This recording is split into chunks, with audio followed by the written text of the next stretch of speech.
नमस्कार, जे.के किचनमध्ये आपले स्वागत आहे। आज आपण पालक पुरीची रेसिपी बघणार आहे आणि गुढीपाडव्यासाठी स्पेशल जी रेसिपी आपण बनवणार आहे ती पालक पुरीची जी रेसिपी आहे ती बनवणार आहे। आणि बघू शकता तुम्ही, आपल्याला सणासाठी आपण नेहमीच पुऱ्या करतो, आपल्या साध्या पुऱ्या करतो, पण अशी जर तिखट पुरी तुम्ही जर पालक पुरी जर केली तर सर्वजण आवडीने खातील आणि पालक हा पौष्टिक असतो। पुऱ्या जर केल्या तर आपले लहान मुलं जे असतात ती पालक खात नाही आणि जर पुरी केली तर ती आवडीने खातात। तुम्ही याची रेसिपी करून बघा। पालक जो आहे तो असा चिरून धुवून घ्यायचा आहे, स्वच्छ धुवून घ्यायचा आहे आणि नंतर आपण तो चिरून घेणार आहे, कारण मिक्सरच्या भांड्यामध्ये तो तसा बारीक होणार नाही आहे, म्हणून आपण तो पालक जो आहे तो चिरून घेणार आहे। सर्व पालक जो आहे तो मी चिरून घेणार आहे। बघू शकता अशा प्रकारे आपण हा पालक जो आहे तो चिरून मिक्सरच्या भांड्यामध्ये टाकणार आहे।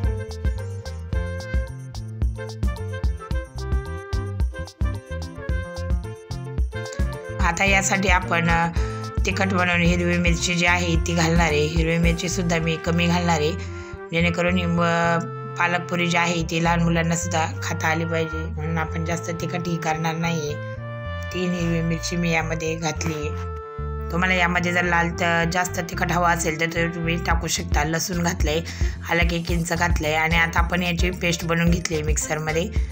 त्यानंतर आता आपण यामध्ये गव्हाचं पीठ घेतलंय। गव्हाचं पीठ जे घेतलंय ते आपण अंदाजे घ्यायचे, तुम्हाला जितक्या पुऱ्या करायच्या आहे तितके तुम्ही गव्हाचं पीठ घेऊ शकता। मी 2 कप गव्हाचं पीठ घेतलंय आणि हे आपण मिक्सरमध्ये त्याची जी पेस्ट केलेली होती ती यामध्ये घातली आहे। बघू शकता सर्व पेस्ट आपण यामध्ये घातली आहे आणि पिठाचं जर आपल्याला जर थोडंसं पातळसर वाटत असेल तर आपण पीठ अजून वाढवू शकतो, पण मी 2 कप पीठ घेतले। आता यामध्ये मी जिरा पावडर घातली अर्धा चमचा। जिरा पावडर नंतर आपण यामध्ये हिंग घालणार आहे, थोडंसं छोटा चमच्यावर हिंग घातलंय मी, चिमूटभर। बघू शकता यामध्ये हळद जिरा पावडर आपण घातलेली आहे आणि आता आपण यामध्ये नंतर आपण यामध्ये धना पावडर सुद्धा घालणार आहे। धना पावडर जी आहे ती अर्धा चमचा मी धना पावडर घातली आहे आणि आता आपण यामध्ये नंतर पांढरे तीळ जे आहे ती घालणार आहे। मोठा चमचाभर पांढरे तीळ मी यामध्ये घातली आहे। हातावर थोडासा ओवा जो आहे तो क्रश करून आपण यामध्ये घालणार आहे, जेणेकरून त्याचे जो वास येईल खूपच छान असा आपला स्वादिष्ट असा हा पुरी लागेल, त्यासाठी आपण ओवा घालायचा आहे यामध्ये।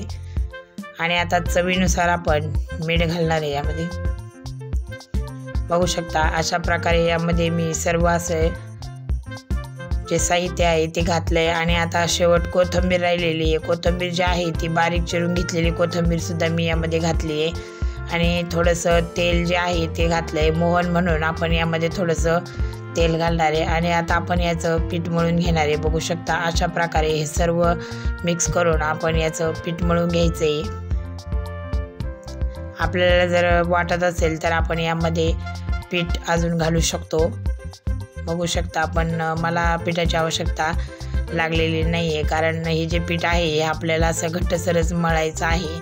हे पीठ माझं पातळसर झालेलं नाही आहे, घट्टच पीठ आहे, त्यामुळे मला पिठाची गरज पडणार नाही आहे। बघू शकता अशा प्रकारे मी जे पीठ आहे हे असं मळून घेतलंय।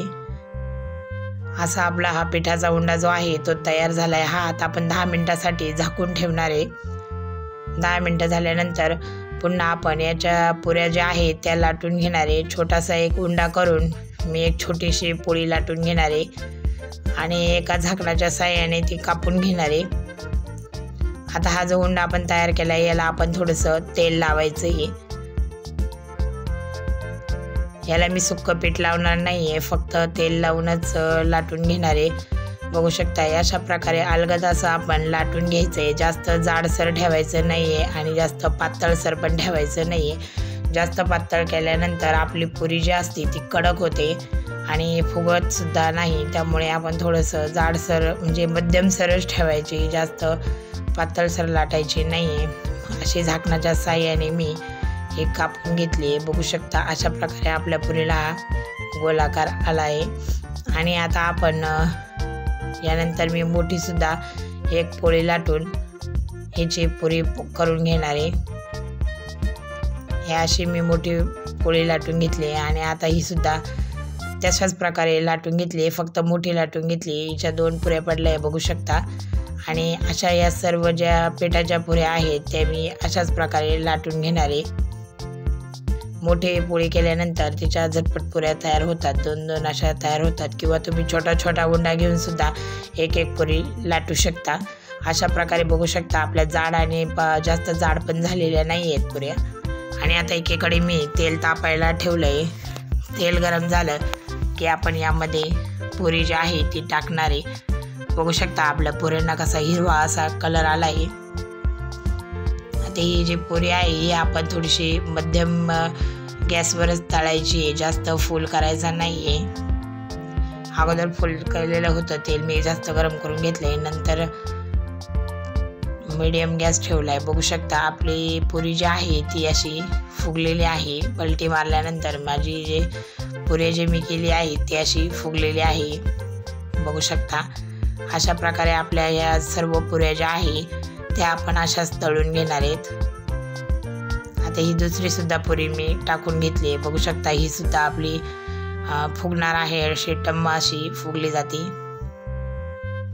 आणि जास्त अवघड रेसिपी नाही आहे, खूप इझी रेसिपी आहे आणि आपण झटपट तयार करू शकतो। आपण नेहमीच त्या सणाला त्याच पुऱ्या खाऊन कंटाळलेला असतो आणि आता आपण अशा जर पालक पुरी केली तर खूपच छान लागते। बघू शकता ही सुद्धा आपली अशी ठम्मा अशी ही पुरी फुगलेली आहे। अशा करून सर्व ज्या पुऱ्या आहेत त्या मी अशाच प्रकारे तळून घेतलेल्या आहेत। एका वेळेस मी सर्व पुऱ्या ज्या आहेत त्या लाटून घेतल्या आणि नंतर या पुऱ्या अशा तळून घेतलेल्या आहेत।